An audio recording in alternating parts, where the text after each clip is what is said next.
அனுதினம் பாராயணம் செய்திட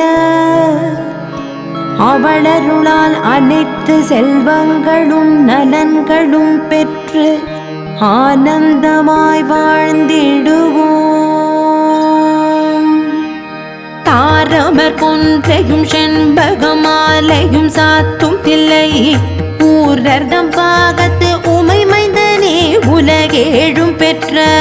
சீரவிராமியந்தாதிய போதும் என் சிந்தையுள்ளே காரமர் மேனி கணபதியே நிற்க கட்டுரையே உதிக்கின்ற செங்கதிருச்சி திலகம் உணர்வுடையோர் மதிக்கின்ற மாணிக்கம் மாதுளம் போது மலர் கமலை துதிக்கின்ற மின் கொடிமென் கடி குங்குமத்தோயம் என விதிக்கின்ற மே